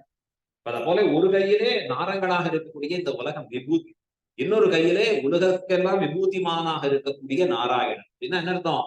விராட்டி நமக்கெல்லாம் தாயாகவும் எம்பெருமானுக்கு துணைவியாகவும், அதாவது மிக்க அன்பு பொருந்திய மனைவியாகவும் இருக்கக்கூடியவள் விராட்டி. நமக்கெல்லாம் மாதாவாக இருக்கிறபடியாலே தகப்பனார்ட்ட எப்படி சொல்லி சிபாரிசு பண்ணணும்னு தெரியும். அவனுக்கு கணவனாக இருக்கிறபடியாலே எப்படி அவன் தேர்ந்து நமக்கு காரியம் சாதிச்சு கொடுக்கணும்னு தெரியும். விராட்டி அதுதான் பந்தார் விரலி, கையிலே அழகான பந்து. அந்த பந்து இந்த பக்கத்துல எம்பெருமான், இருவரையும் வைத்துக் கொண்டிருக்கக்கூடிய விராட்டியே பந்தார் விரலி உன் மைத்துனன் பேர்பாட. மைத்துனன் என்றால் எம்பெருமான். உனக்கும் அவனுக்கும் ஒரு விளையாட்டு வருது, இல்ல சண்டை வருதா கூட, அப்ப எம்பெருமான் தோற்று விடுகிறான் நினைச்சு உன் பக்கத்திலே இருந்து அவனை நாங்கள் வசவு பாட அப்படின்னு அர்த்தம் காண்பிக்கிறார் இந்த இடத்துல. உன் மைத்துனன் பேர்பாட அப்படின்னா என்ன அர்த்தம்? ஒரு தகப்பனாருக்கும் தாயாருக்கும் சண்டை வந்துடும். சண்டை வரைச்சு பிள்ளைகள் எந்த கட்சியில இருப்பாங்க? கேட்கவே வேண்டாம் சாமி, தாய் கட்சி. இன்னைக்காவது ஒரு பிள்ளை தந்தை கட்சின்னு சொன்னா விழுந்து சேவிச்சிடும் அந்த பிள்ளை. இப்படி ஒரு பிள்ளை இருக்க முடியும் இது பார்த்து அதிசயம். எப்பொழுதுமே தாயாருக்கு பட்சபாதி தான் குழந்தைகள் எல்லாரும். எத்தனை அடி அடிச்சாலும் சரி, கோபப்பட்டாலும் சரி, அந்த தாயினுடைய அன்பை முழுவதுமாக உணர்ந்தவர்கள் பிள்ளைகள் தான். இங்க சொல்றாரு வியாக்கியானத்திலே, பந்தாரவர்களே உன் மைத்துனன் பெயர்பாட என்றால் அவன் தோற்ற தோல்விக்கு வசவு பாட. ஏன்? நாங்கள் எல்லாம் தாய் கட்சி தானே, உன் கட்சி தானே, நப்பினை பிராட்டி கட்சியில தான் இருக்கக்கூடியவர்கள் நாங்கள் எல்லாம். தாயார் கோஷ்டி தானே, தாயார் பரிகரம் தானே என்று காண்பிக்கிறார். நப்பின்னை, அதாவது இந்த இடத்துல உன் மைத்துனன் பெயர்பாட நீ எப்படி வரணுங்கிற செந்தாமரை கையால் சீரார் மழையொழிப்ப வந்து திரவாய் மகிழ்ந்து. செந்தாமரை கையால் விராட்டியுடைய திருக்கரம் எப்படி இருக்கு அப்படின்னா, தாமரை சிவந்து இருக்கக்கூடிய தாமரை எப்படி மலர்ந்து இருக்குமோ, எப்படி அது மிருதுவாக இருக்குமோ, அப்படிப்பட்ட திருக்கரங்களோடு கூடியவடா விராட்டி. செந்தாமரை கையால் அவளுக்கு என்ன பெயர் சொல்றா? பத்மபிரியே, பத்மினி, பத்மஹஸ்தே, பத்மாலயே, பத்மதலாய தாட்சி என்று சொல். அவள் திருக்கரம் எப்படி இருக்கு? பத்மஹஸ்தமாக இருக்கிறது, தாமரை கையாக இருக்கிறது. இவள் இந்த கரத்தை கொண்டு எம்பெருமான பிடிக்கிறான்னு சொல்றா. அது எப்படி இருக்கு அப்படின்னா ஆச்சரியமா தெரிவிக்கிறார்கள். விராட்டி குஷி பிடிக்கும் வெள்ளடி. முள்ளு மாதிரி இருக்கிற இந்த கையை வச்சு பிடிக்கிறேன் எம்பெருமானுடைய திருவடிகளை அப்படின்னு நினைக்கிறாளாம். அப்ப எம்பெருமான் திருவடி இன்னும் எவ்வளவு மிருதுவா இருக்கு. ஆனா இதை பராசர பட்டர் ஒத்துக்க மாட்டேன். விராட்டியை தான் எப்பவுமே கொண்டாடுவார். பட் என்ன சொல்றாரு அப்படின்னா, விராட்டியினுடைய மிருதுத்துவம் போல வர முடியுமா? வரவே வர முடியும். அவர் ஒண்ணு சொல்லுவார் அழகா, விராட்டிய போய் பெருமாள் இந்த மார்பிள வச்சுட்டு இருக்காரு. என்னது இப்படி வச்சுக்கலாமா அப்படின்னா, ஏன்னா பெரிய பெரிய ஆபரணங்களை தரிசிக்கிறார், இன்னொன்னு பண்ணிக்கிறார். அங்கேருந்து விராட்டிக்கு தானே ஏற்பட்டக்கூடாது, எதுவும் அவளுக்கு இதனால் ஆபத்து வந்துடக்கூடாது அப்படின்னு பயப்படுவாராம் பட்டர். இன்னொரு இடத்துல ரொம்ப ஆச்சரியமா சொல்லுவார் விராட்டியை பத்தி சொல்றச்சே, சாமானிய போக்கியம் அப்படி கௌஸ்துப வைஜயந்தி பஞ்சாயுதாதி ரமணா ஸ்வயமேவ பிபிரது. ஆபரணம்னு அணிஞ்சிருந்தாருன்னா ஸ்ரீரங்கநாதரை போல அணிஞ்சிக்கவே முடியாது. இந்த பதக்கங்களை அணிஞ்சிக்கக்கூடிய அழகு இருக்கு பாருங்க, கீழேந்து அழகா சாத்திப்பாரு அழகு. அப்பதான் அந்த பதக்கங்களுக்கு அழகு ஏற்படும். இப்ப இவ்வளவு அழகான பதக்கங்கள்லாம் இருக்கா அப்படின்னு தெரியும்படியா நமக்கு இருக்கு. அப்ப அந்த பதக்கங்களை அணிஞ்சிட்டு இருக்கிறச்சே பட்டருக்கு வருத்தம். என்னன்னா, ஸ்ரீரங்கநாதனுக்கு பதக்கம் இவ்வளவு இருக்கு, ஸ்ரீரங்கநாச்சியாருக்கு பெருசா நிறைய சாத்தம். இப்ப பல பேர் அதை குறையா நினைக்கலாம். பராசர பட்டர் அதுக்கு ஒரு காரணம் சொல்றார். இல்ல இப்படி இருக்கிறது தான் கரெக்ட். ஏன் அப்படின்னா, இதுதான் காண்பிக்கிறது விராட்டி பேர்ல என்ன பரிவு எம்பெருமான், எவ்வளவு பிரீதி இருக்குன்னு. ஏன்னா ரெண்டு பேருக்கும் இது பொதுவா இருந்தாலும் கூட ஆபரணங்கள் பெருமாள் தானே சுமக்கிறாருன்னா, விராட்டி அந்த பாரத்தை சுமக்க முடியாதுன்னு தான் சுமக்கிறார். அது கூட அவளால சுமக்க முடியாது. இந்த கணவன் மனைவியில போட்டி வைக்கணும்னா, அந்த போட்டி எப்படி வைக்கிறோம்னா, அவளுக்கே தெரியாம வைக்கணும். எங்க வைக்கணும்னா, இந்த ரயில்வே ஸ்டேஷன் போறச்சு, இந்த மாதிரி இடத்துக்கு போறச்சு, எப்படின்னா எல்லா வீட்டையும் இந்த மனைவியே தூக்கி போனா கணவன் லாய்க்கு. எல்லா வேட்டியும் இவள் கணவன் தலையில போட்டா என்னமா பிரீத்தி பாரு மனைவி பேர்ல இருக்கு. அத போல ஸ்ரீரங்கநாதன் அந்த வீட்டெல்லாம் நான் சுமக்கிறாரான. அப்படிப்பட்ட மிருதுவான திருக்கரம் யாருக்கு? அதாவது நப்பிண்ணை பிராட்டியை பார்த்து சொன்னா, செந்தாமரை கை. செந்தாமரை கை, அந்த கை எப்படி வச்சுட்டு இருக்கா? ஸ்ரீரங்கத்துல போய் பார்த்தா இப்படி வச்சுட்டு இருக்கா. அபயம் அப்படின்னு சொல்றாங்க. பயப்படாதேன்னு, எதற்கும் பயப்படாது. ரங்கநாதரை போய் சேவிச்சாலும் எப்படி இருக்கு? அபயம். அவர் ஸ்ரீ ராமாவதாரத்துல சொல்றார், அபயம் சர்வபூதேபியோ ததாமி. என் திருவடியை பத்தினா நான் கவலையே படாத, எல்லார்ட்டேருந்தும் அபயம் அளிக்கிறேன். ஏற்கனவே என் முன்னாடி பட்டினா பாருங்க, அவர்கள்ட்ட இருந்து அபயம் அளிக்கிறேன். நமக்கு பயமே அவாதான், இவாதான் தடுக்க போறா போல் இருக்கு. நாங்க சீனியர் இந்த சபையில, நீ இப்பதானே வந்தவா அப்படின்னு சொல்லிட்டானா என்ன பண்றது? அப்படி சொன்னாலா? ஆமா, விபீஷன் வரச்சே சுக்ரீவன் சொல்றான், என்ன பெருமாளை சேர்த்து கூடாதவன ஒரு நாளும் சேர்த்து கூடாது. பகவான் சொன்னார், முன்பே பற்றினவர்களிடத்திலிருந்து உனக்கு அபயம் அளிக்குது. அபயம் சர்வபூதேபியோ ததாமி, எல்லாரிடத்திலிருந்தும் அபயம் அளிக்குது. பெருமாள் அபயம் அளிச்சுட்டாரோ இல்லையோ, பயம் நீங்கி தோல்வியோ. விராட்டி கிட்ட போறச்சே மறுபடியும் விராட்டி சொல்றான், பயப்படாத அபயம் செந்தாமரை கையா. இந்த தாமரை போன்று இருக்கிற சிவந்த திருக்கரங்களாலே அவளும் அபயம் அளிக்கிறாள். ஏற்கனவே நமக்கு தான் பயம் போயிடுது, எம்பெருமான் தான் நமக்கு ரட்சகன் ஆச்சு. இப்ப எதனாலே பிராட்டி அபயம் அளிக்க ஓடும் அப்படின்னா, அவள் சொல்றா, பெருமாள்கிட்ட போனியா, சேவிச்சியா, அவர் எல்லார்ட்டேருந்தும் அபயம் அளிக்கிறேன்னாரா, உனக்கு எல்லாத்தையும் பயம் போயிடுதா? போயிடுது.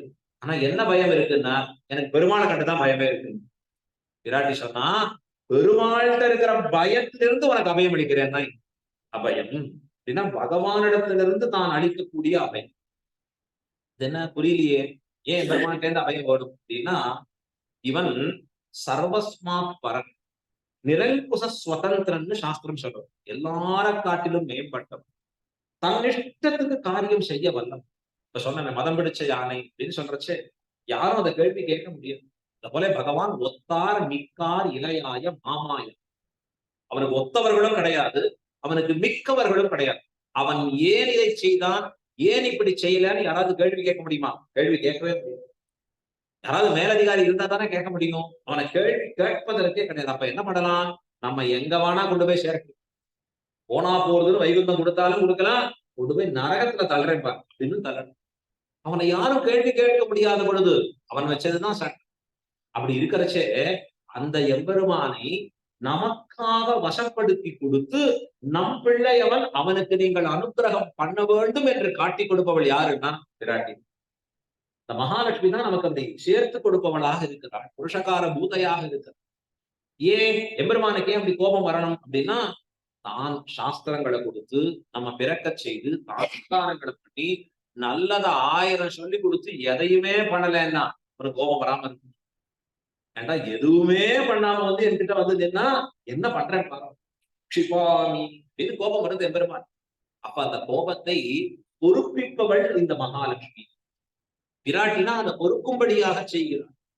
நாம ரொம்ப சுலபமா உதாரணங்களை பார்க்கலாம், உலகத்திலேயே பார்த்தா தெரியும்.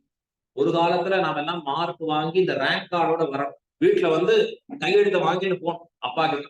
இப்பெல்லாம் ரொம்ப பிரில்லியன்ட் ஆயிட்டா, இவங்களே போட்டுறாங்களா, இல்ல அது ஏதோ மொபைல் அனுப்புறாடா, அதுல இருந்து கன்ஃபார்ம் பண்ணிக்கிறாரா. இந்த மொபைல் அனுப்பினா கூட சில பேர் அதுல ஒண்ணுமே என்னன்னா ஏதோ வந்துருக்கு, இவனே டிக் போட்டு அனுப்பிச்சிடணும், முடிஞ்சு போச்சு. அது ஒரு காலத்துல அதெல்லாம் கொண்டு வந்து ஜாக்கிரதையா வாங்கணும். அப்பதான் சப்த நாடியும் ஒடுங்கி அமைதியா உள்ள நுழையும். ஏன்னா ரேங்க் கார்டு வந்திருக்கு, எல்லாத்துலயும் கோடு போட்டோம். எந்த கோடு? சிகப்புல கோடு போடுவோம். இப்படி வேற அந்த காலத்துல அதெல்லாம் அழகா பண்ணிருக்கு. சிகப்புல கோடுன்னா பட்டம் இல்ல, ஃபெயில்னு இருக்கும். போச்சு, இப்போ மார்க் வாங்கல உருப்படியா. இப்போ வறட்சியை ரொம்ப சமத்தா வந்து அப்பா இல்லாத வேலையும் அம்மாட்ட வந்து கொடுக்கும். என்ன வேணும்னா அவன் கதறி அப்படியே உருகி, எப்படி அம்மாவை மயக்கணும்னு தெரியும், எப்படியாவது அப்பாட்ட கையெழுத்து வாங்கி கொடுக்குது. அது காரணம் சொல்லுவான். என்ன சொல்லுவான்னா, நான் நல்லாதான் படிச்சேன், இந்த வாத்தியார் சரியா இருக்கல, நான் படிக்கிறதுக்கு தான் ஆரம்பிச்சேன், உடம்பு சரியாம போச்சு. இந்த தாயாருக்கு அதை பத்தியே தெரியாது. அம்மா பாவம், குழந்தை அப்படிதான் முடியாம போச்சு. என்ன வேணும்னா கையெழுத்து மட்டும் வேணும்னா, இவன் ராத்திரி போய் இவன் தூங்கிடுவான். அவர்கிட்ட போய் கேட்கறச்சே அவருக்கு உண்மையிலேயே அந்த சிகப்பை பார்த்த உடனே அந்த ரத்த கொதிப்பே அப்பதான் ஆரம்பிக்கும். இவனுக்காக ஊரெல்லாம் திரிஞ்சு எங்கெங்கயோ பிச்சை எடுத்து, அதுவும் உண்மையிலேயே இன்னைக்கு தாயார் தாப்பனார் வாடுறதே எதற்கு, நான் சம்பாதிக்கிறதே இந்த பிள்ளைகள் படிப்பு. பல பேர் அடகெல்லாம் வச்சு வேற படிக்க வைக்கிறது, எத்தனையோ கோர்ஸ் ஃபீஸ் கட்ட வேண்டும். பார்த்த உடனே அவருக்கு பிபி ஷூட்டப் ஆயிடும். என்ன மார்க் வாங்கியிருக்கான், இப்படி கூப்பிட வரையணும். இல்ல அவனுக்கு உடம்பு சரியில்லை படுத்துட்டான், ஒண்ணுமே இல்லை அவருக்கு. இவ்வளவு மார்க் வாங்கினா இல்ல, என்ன கையெழுத்து போட்டு கொடுக்கணும். அடுத்த தடவை நல்லா படிப்பான். இந்த தடவை சரியா அவர்கள் திருத்தல, இவன் சரியா படிக்கல, இல்ல அவன் சரியா திருத்தல, எல்லாருக்குமே இப்படிதான் கம்மியா போட்டா, நீங்கள் இந்த தடவை கையெழுத்து போட்டுருக்கோம், அடுத்த தடவை வாங்கிடும். எப்படி வாங்குவானா? என் பொறுப்பு, நான் வாங்க வைக்கிறேன். இப்படியேதான் வருஷம் சொல்றா, ஒண்ணும் வாங்க வைக்கல. அவன் படிச்சா தானே வாங்க வைக்க முடியும். அவர் சொல்றாரு முடியாது. அதனால அவன்கிட்ட பேசி அவனை ஒழுங்கா சரி பண்ணி அப்புறம் தான் போடுவேன். இவள அவன்கிட்ட வாக்கு கொடுத்தாச்சு. இல்ல இப்பயே போட்டாகணும். முடியாதுன்னா உடனே அவன் சொல்றான். இப்ப பண்ணலைன்னா அடுத்து என்ன பண்ணுவேன்? இன்னும் டோன் மாறுறதேன்னு பாக்குறாரு. என்ன பண்ண போறேன்? நேரா மேல ஏறி பரன்னு ஒரு இருக்கும் அந்த காலம். அந்த பரன்ல பெட்டியை திறந்து உங்க ரேங்கான கொண்டு வருவேன். அவன் பார்த்தான். நாம படிப்பு பரவாயில்ல இருக்கிறது அப்படின்னு கையெழுத்த போட்டு முதல்ல கொடுத்து அனுப்பிச்சிட்டான். பரவாயில்ல, இந்த குழந்தை படிச்சிருக்கணும். இதை போலதான் தாயார் நமக்காக எம்பெருமானிடத்திலே சிபாரிசு பண்ணுங்க. பெருமானுக்கு கோபம் ஏற்படுகிறது. பிராட்டி கேட்கிறா, கிமே தன் நிர்தோஷா கஹாயிக ஜெகதி உச்சிதைகி உபாயி விஸ்மாரிய. பெருமான் அக்னியா இருக்கிறச்சே தான் தண்ணீரா மாறி குளிர்விக்கிறான். பெருமான் கேள்வி கேட்கிறா பெருமான் இடத்துல, உலகத்துல யார் தான் தப்பு பண்ண சொல்லு? கிமே தன் நிர்தோஷம், ஒத்தர காமி, யாராவது ஒத்தர் தோஷம் பண்ணதே தோஷத்துக்கு தான் இந்த உலகமே. பண்றதெல்லாம் தப்புக்குன்னே இருக்கிற உலகம். மணல் சோற்றிலே கல் ஆராய்வார். மணல் சோறு, அதுல போய் எத்தனை கல் இருக்குன்னா பூர்த்தியா கல்லுதான். அதுல தப்பே பண்ணலையா? தப்பு பண்ணாதவா இருக்க மாட்டாளா அப்படின்னா, நான் உள்பட நீங்க உள்பட தப்பு பண்ணி மானுக்கு ஆசைப்பட்டேன்னா பெண் பிள்ளை கேட்கறான்னு தெரியாம மான் பின்னாடி ஓடிகள் நீங்க. அப்படித்தானே இருந்தோம். யாருதான் தவறு செய்யல இந்த லோகத்துல. கிமேதன் நிர்தோஷக. ஆகையால என்ன பண்ணணும்னா அவர்களை தண்டிக்க கூடாது. இப்ப பகவான் கேட்கிறார், சாஸ்திரத்தை நான் உண்டு பண்ணிருக்கேன், தண்டிக்கலன்னு சொன்னா பிரயோஜனம் இல்லையா? அப்ப சாஸ்திரம் இல்லையா? தப்பு பண்ணவனுக்கு தண்டனைங்கிறதா சாஸ்திரம் சொல்லியிருக்கு. பாப்பம் யார் பண்ணிருக்கானோ அவனுக்கு நரகம். அப்ப நான் என்ன பண்றது? அப்ப சாஸ்திரம் உபயோகமற்றதா மாறிடுது. நீ சொல்றா போல அவனுக்கு கருணையை காண்பிச்சா சாஸ்திரத்தின் பையன் அப்ப என்ன தெரியும் எல்லாருக்கும்? ஆஹா, இவரா தண்டிக்கவே மாட்டார், தப்பு பண்ணிட்டே இருக்கலாம். அப்ப எப்படி பண்றதுன்னா விராட்டி அழகான உபாயம் சொல்லி கொடுத்த பெருமானுக்கு. இப்படி பண்ணலாம். உங்கள் திருவடிகளை சரணமாக பற்றியவர்களுக்கு சாஸ்திரம் வேண்டாம், கருணை இருக்கு. பற்றாதவர்களுக்கு சாஸ்திரத்தை கொண்டு தண்டி என்று பிராட்டி சமாதானப்படுத்தி எம்பெருமானை அவனுடைய கருணையை கிளறச் செய்பவளாக இருந்தாள். கருணை இல்லைன்னா அடியில இருக்கும் பெருமாள், அதை கிளறி மேல எழும்படியாக செய்தவள் அந்த செந்தாமரை கையால். எம்பெருமானுடைய சுவாதந்திரியத்தை கண்டு நமக்கு பயம் வேண்டாம் என்று சொன்னவள் பிராட்டி, என்று சொல்லுபவள் பிராட்டி. அதை கண்டா பயம் கட்டு கிடக்கலாம். நாம் எம்பெருமான் பயத்தை போக்குபவன். வேதம் சொல்றது அழகா, அந்த பயத்தை போக்குபவனாக எம்பெருமான் இருக்கிறான். சோபயம் ததோ பவதி என்று வேதம் ரொம்ப ஆச்சரியமா காண்பிக்கிறது. எம்பெருமானிடத்திலிருந்துதான் பயம் போகும்படியாக இருக்கிறது. ஆனா எம்பெருமான் கிட்ட இருக்கிற பயத்தை போக்குபவள் பிராட்டி. செந்தாமரை கையால் சீராறு வளையொழிப்ப. மிக அழகு பொருந்தி இருக்கக்கூடிய வளைகள். அந்த வளைகள் பெருமாளோடே கூடி இருப்பதாலே அந்த வளைகள் பொருந்தி இருக்கின்றன. இந்த கோபிகாஸ்திரிகளுக்கெல்லாம் பகவானை விட்டு பிரிந்து இருக்கிறதாலே ஆழ்வார் சொல்றார் வார்த்தை, ஐயோ என் வளையெல்லாம் அப்படியே கழண்டு விடுறது. எம்பெருமானை பிரிந்து இருக்கக்கூடியதாலே இந்த வளைகள் பொருந்தி இல்லாதபடி இருக்கு. உன்னிடத்துல இந்த வளைகள் எல்லாம் பொருந்தி இருக்கு. எங்களுக்கு என்ன ஆசைனா சீரார் வளையொழிப்ப. அந்த வளை ஒழித்து கொண்டு வரக்கூடிய சப்தம் எங்களுக்கு கேட்கணும். அது எங்களுக்கு தாரகமா இருக்குது. கேட்க கேட்க அவ்வளவு சந்தோஷமா இருக்கு. இந்த வளையொலி ஸ்ரீரங்கத்துல நம்பெருமாள் புறப்பாட்டு கண்டு வரக்கூடிய அழகு அப்படிங்கிறத காட்டும். அவர் ஒவ்வொரு வாகன தப்பையும் அவர் சேவிக்கக்கூடிய அந்த இடத்துல சப்தம் இருக்கே அழகா, மோளமும் அங்க இருக்கக்கூடிய இசைக்கக்கூடிய வாத்தியங்களும் ரொம்ப ஆச்சரியமா இருக்கு. அதை கேட்டுட்டே இருக்கும்படியா இருக்கு. அங்க வந்து நிக்கிறச்சே ரொம்ப, அதாவது தெப்பத்துல வரைச்சு அந்த ஒரு விதமா அழகா காண்பிப்பாங்க எம்பெருமானுக்கு சேவிக்கக்கூடிய வாத்தியங்களை பார்க்கறச்சே. குதிர வாகனத்துல வையாளி வரைச்சே பண்ணக்கூடிய அந்த அந்த வாத்தியங்கள் இருக்கு. அதை கேட்கறச்சே நமக்கு பரமஸ்ராவியமா இருக்கு. அது கேட்டு கேட்டு ரசிப்பவர்களுக்கு அது இல்லாம இவன் பாட்டுக்கு ஏதோ பாட்டை போட்டான்னு வச்சுக்கோங்க, அதை கேட்கறதுக்கே கஷ்டமா இருக்கும். இப்பெல்லாம் வீடியோ எடுத்து வேற எதையோ பாட்டை போடுறோம். நான் பாவி நீ பாவன எதையோ போடுறான், என்ன போடுறானே புரியுது.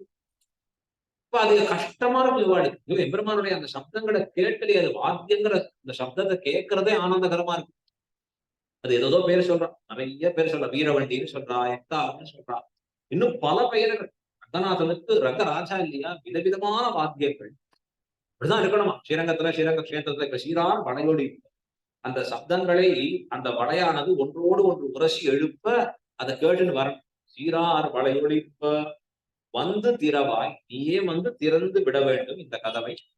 அதன் பிறகு எப்படி இருக்கணும்னா மகிழ்ந்து, சரி யாரோ வந்துட்டா இவாழ்லாம், இவாளை ரட்சிக்கிறது என் கடமை. நான் சாஸ்திரப்படி இருக்கிறதாலே தர்மமாக நான் செய்கிறேன் என்கிற எண்ணத்தோட வரக்கூடாது. மகிழ்ச்சி பொங்க வர வேண்டும். கடமைக்குன்னு பண்றது வேற, பிரியத்தோட பண்றது வேற. கடமைக்குன்னு பண்ணா போட்டாச்சு. சில பேர் ஆத்துல போய் சாப்பிடுறதுன்னு உட்காரச்சு போருமா கேட்கறச்சே போறணும். இதுக்கு மேல கேட்க வேண்டாமே. அந்த முக பாவனையிலேயே குறிக்க வச்சிருக்கோம். ஏன்னா அவ சொல்றா, நாங்கெல்லாம் திருக்குறளே படிக்க மாட்டோம். நோக்கக்குழையும் அனிச்சம், முகம் திரிந்து நோக்கக்குழையும் விருந்து. விருந்து வாடி போயிடும் இந்த முகத்திலேயோ பேசுற விதங்கள்லையோ. அப்படி இருந்ததுன்னா போச்சு. இப்ப சொல்றா, தர்மத்திற்காக பண்ணார். ஐயோ ஆண்டு சம்சயம் இறக்கத்தாலே வளம் இருக்காளே அதற்காக வந்து பண்ணணுமே, அப்படி இல்லை. வெறுப்போட இல்லை. தர்மத்துக்காக பண்றதுங்கிறது வேற, பிரியத்தோடு பண்ணுவது என்பது வேற. மகிழ்ந்து பகவானுக்கு பண்ற கைங்கரியம் இருக்கே, அது பிரீதி பூர்வகமா பண்ணணும். பிரியம் தூண்ட பண்ணணும். வேறொன்று தூண்ட பண்ணக்கூடாது. பயம் தூண்ட வேற வழியிலேயே பண்ணியே ஆனுமே, இல்ல வேற ஏதோ பரத்த உத்தேசித்து இல்ல.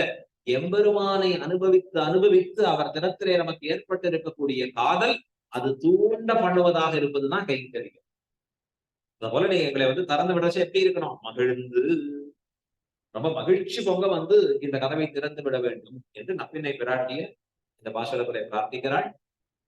நாமும் நப்பினை பிராட்டி திருவடிகள்ல, ஸ்ரீரங்கநாச்சியார் திருவடிகள் மந்திரங்களை செய்து பூர்த்தி பண்றோம். இப்ப இந்த சுவாமியுடைய கானத்துல இந்த பாசுரத்தை கேட்டு பூர்த்தி.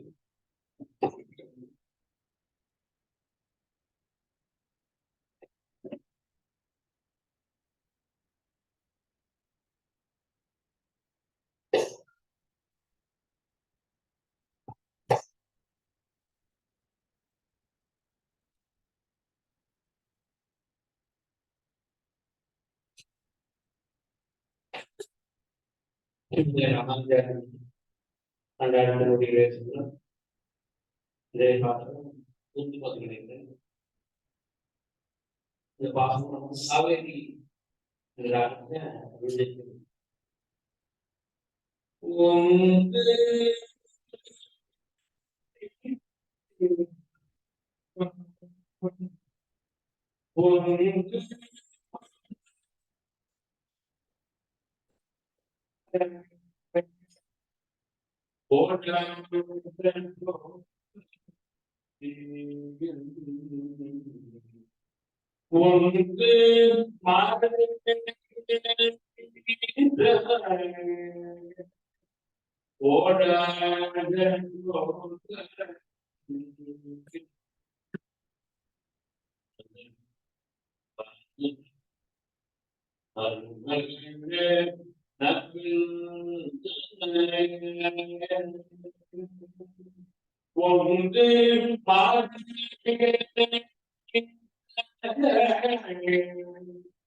வந்து இத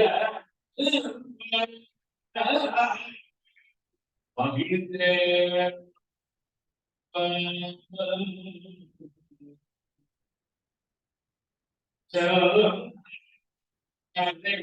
கையில சீர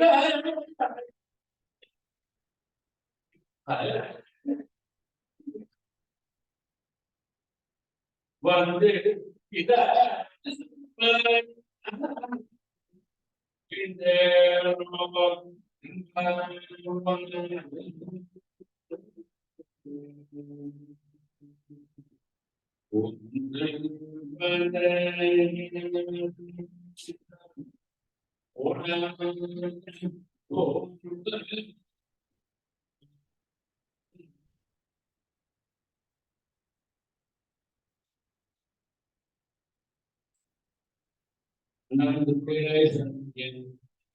not relation, Adivas relation, Adivas relation, Manat relation.